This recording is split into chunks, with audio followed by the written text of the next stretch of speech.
Oui, Aslem wa marhaba bikum.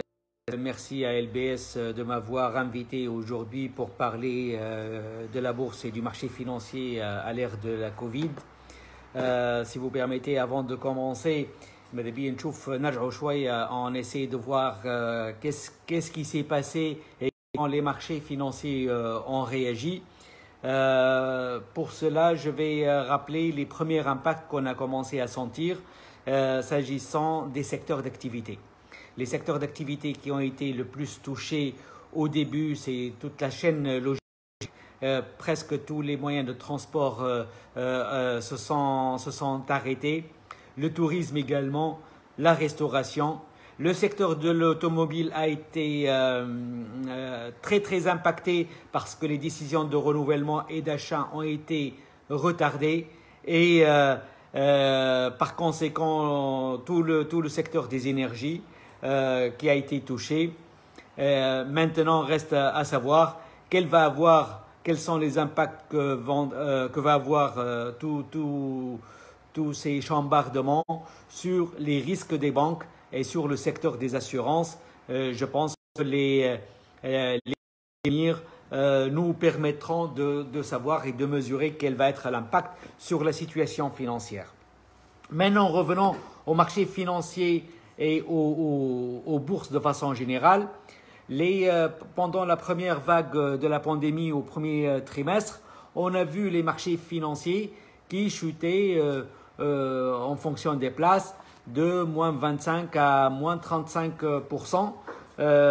Les marchés financiers n'aiment pas les incertitudes, donc on était dans une période d'incertitude. On ne savait pas où allait être et jusqu'où peut se prolonger cette pandémie. Donc il y a eu une chute presque brutale et qui ont touché des moins 35% dans certaines places. À Tunis, le creux qu'on a pu avoir, et heureusement on a limité les dégâts, il était de moins 14%.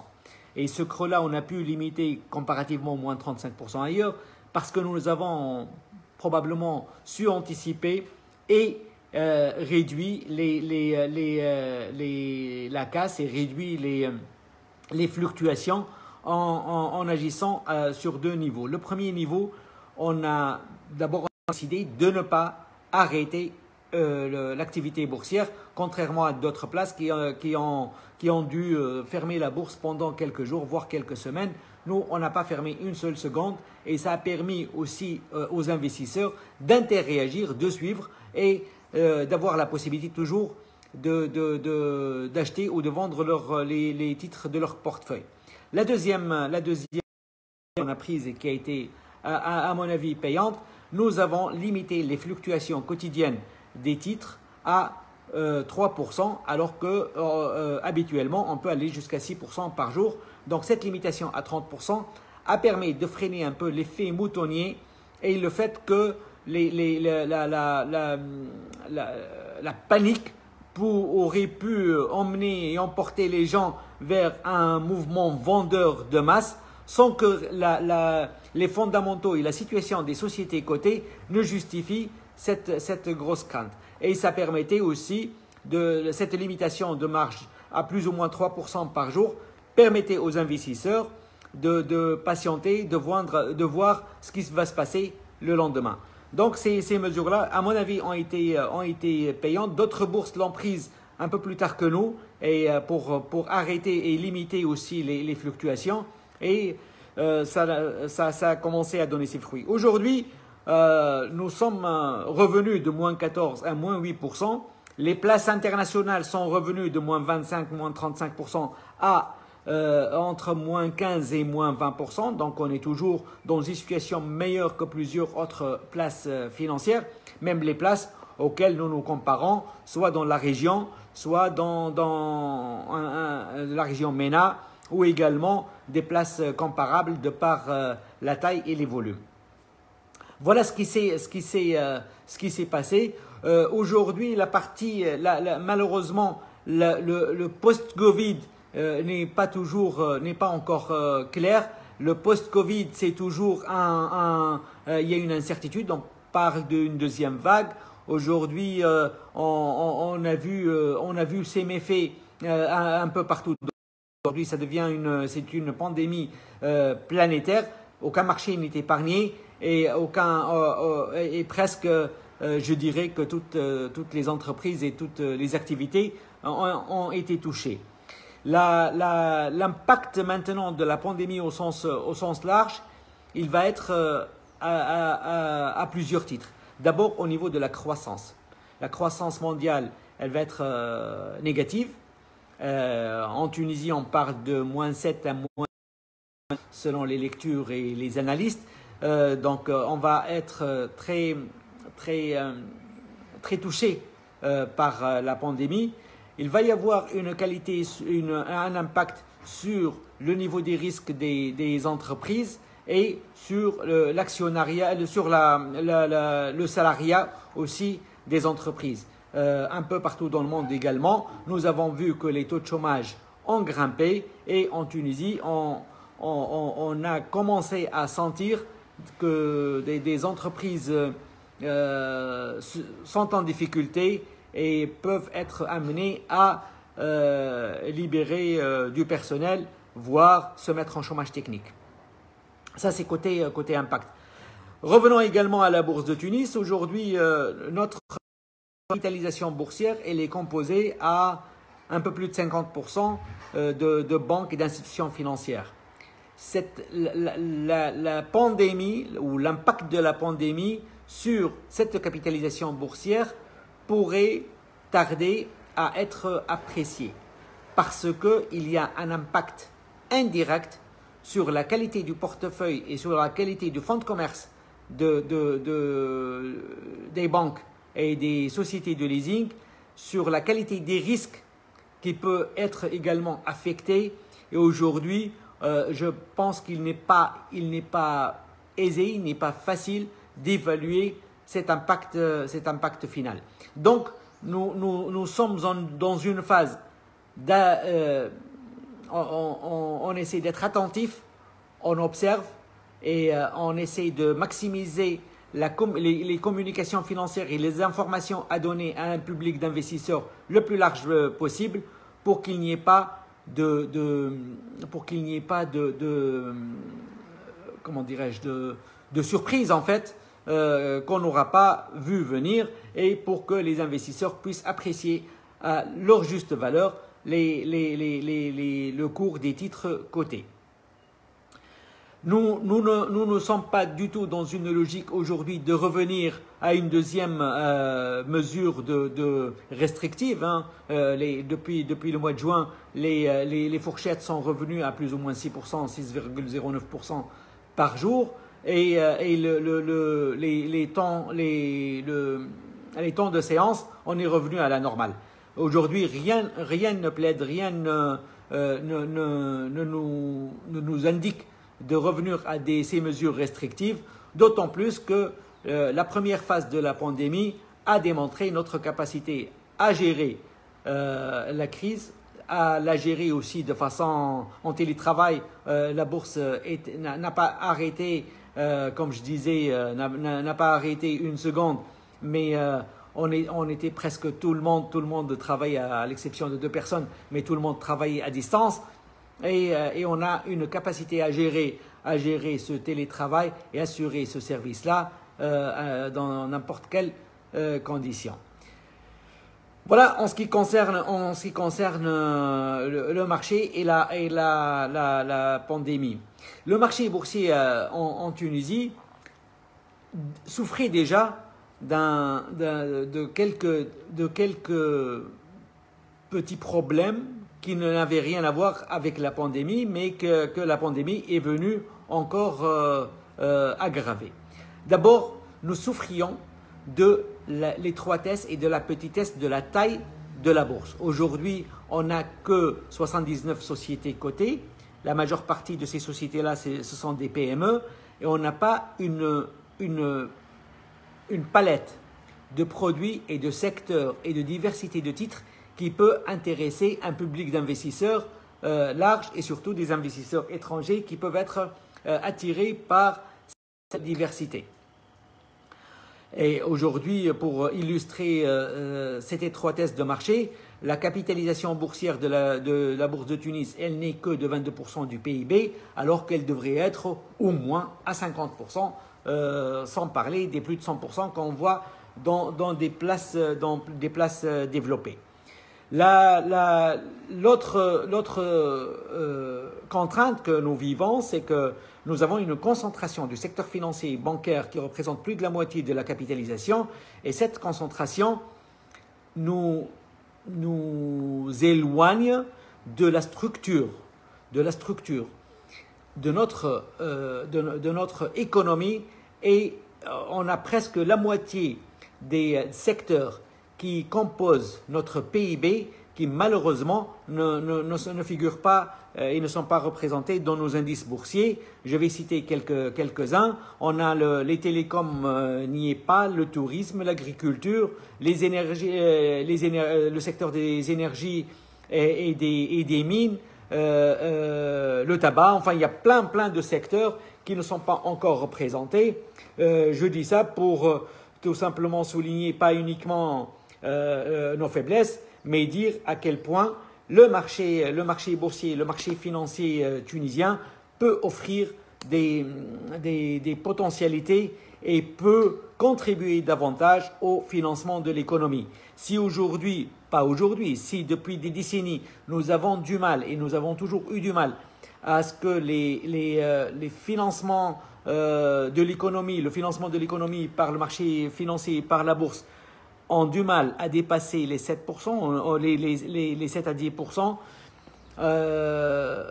et que dans des places comparables à la nôtre et des places émergentes comme nous, la place financière de Tunis, ils sont à 30% de financement de l'économie. Je pense qu'il y a un potentiel énorme et je pense que nous pouvons tous œuvrer à ce que le marché financier joue un rôle plus important dans le financement de l'économie.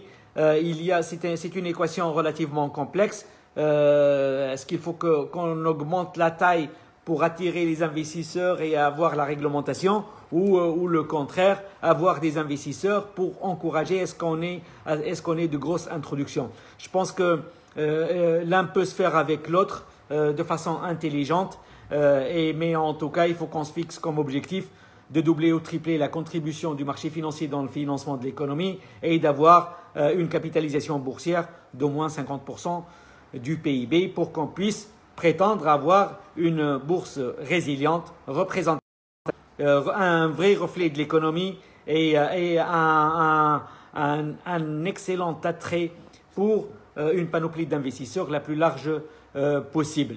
Nous avons les fondamentaux nécessaires, l'organisation du marché, les textes réglementaires et l'ensemble des métiers qu'on trouve dans des places développées. Nous les avons. Maintenant, ce qui nous manque, c'est la taille, un peu de volonté de part et d'autre. Et surtout, on va tous plaider pour avoir une incitation à ce que les entreprises publiques ou privées viennent se faire coter chez nous et qu'il y ait davantage d'investisseurs qui s'intéressent à la bourse. Pendant la première phase du confinement, il y a eu un décret-loi, un marsoum, qui a taxé les dépôts à terme qui étaient fortement rémunérés, qui concurrençaient énormément les places financières à 35% libératoire. C'est une très bonne mesure. Elle a commencé à donner son impact. On a vu que les intérêts maintenant au marché obligataire et au marché de la dette émis sur le marché financier tunisien. Donc ça, ce sont des mesures. Je pense qu'il faudra les compléter, qu'il y a d'autres mesures à annoncer en faveur du marché financier et que le marché financier puisse devenir un contributeur, mais également là aussi, c'est un autre axe sur lequel on doit travailler. Le marché financier peut être également une solution dans la restructuration et la relance des entreprises publiques qui peuvent être intégrées ou dans le schéma de restructuration. La bourse peut être un élément de taille et un acteur principal dans cette restructuration. Cela suppose que derrière, le mode de management des entreprises publiques va changer, qu'il y ait une séparation totale entre la gestion et l'actionnariat. L'actionnariat public n'est pas toujours, il l'a montré, il n'est pas toujours un bon gestionnaire.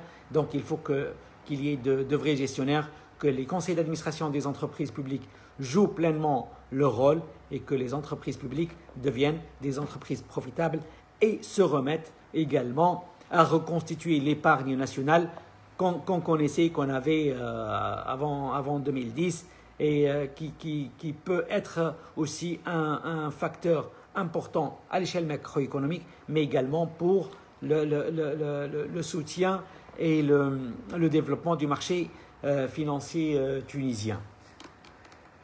Ce format, je ne suis pas habitué avec ce format de direct, mais apparemment je dois recevoir des questions au fur et à mesure. Donc, à vos claviers, s'il y a des questions.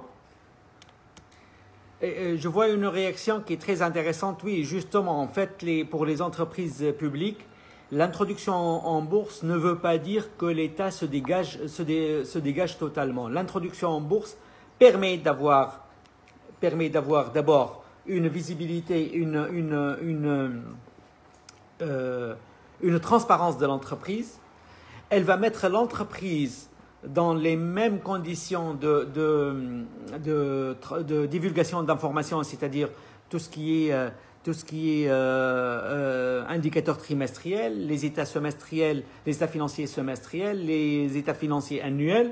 Et puis également, ça permet d'avoir un benchmarking de cette gestion par rapport à ses homologues locaux ou internationaux. Donc cette transparence, elle est bonne. Le fait que l'entreprise publique soit cotée n'enlève en rien le caractère public de l'entreprise. Parce que, comme vous le savez, la notion de golden share permet et permettrait à l'État d'exercer son droit de veto, son droit de regard et son point de vue sur tout ce qui est orientation et action stratégique. Donc aujourd'hui, c'est une notion qui doit être présente à l'esprit. Je ne pense pas qu'il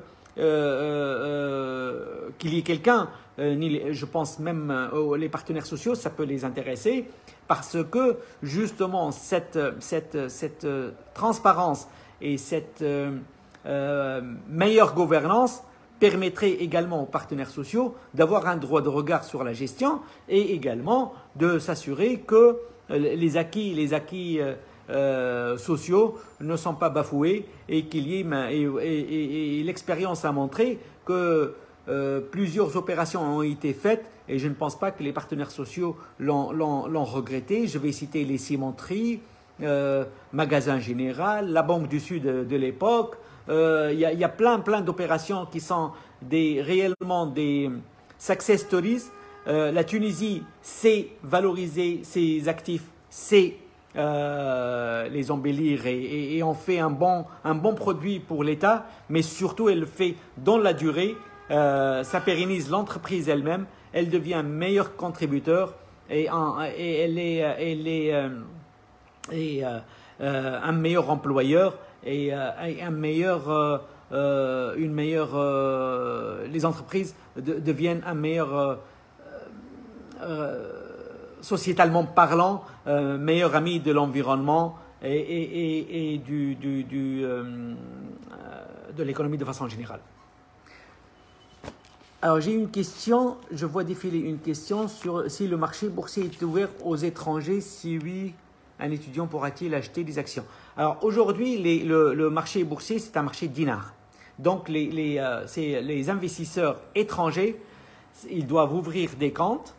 Ils ont le droit de participer au même titre que n'importe quel autre investissement. Donc, il prend le risque du dinar, mais il a la liberté totale d'acheter et de vendre et de rapatrier le produit de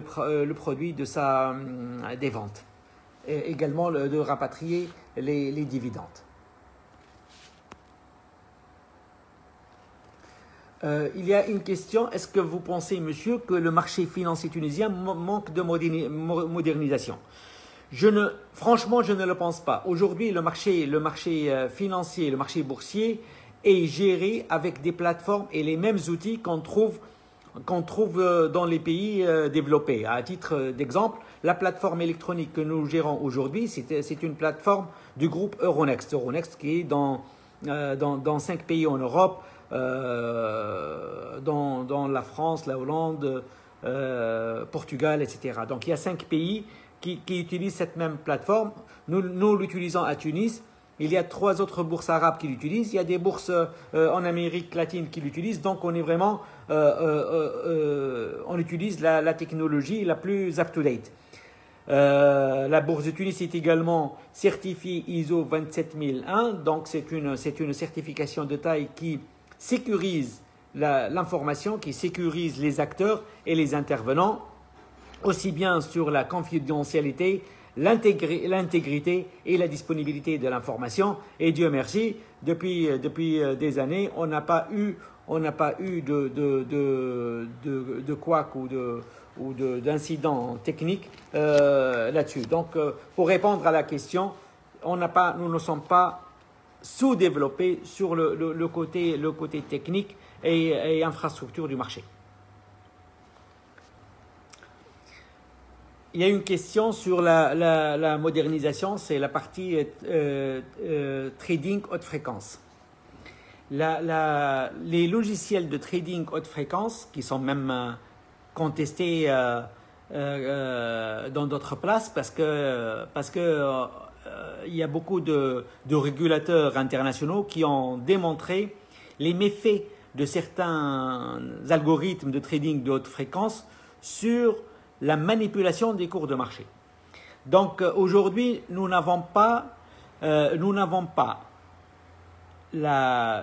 n'autorisons pas que ces algorithmes accèdent directement aux places, à la plateforme.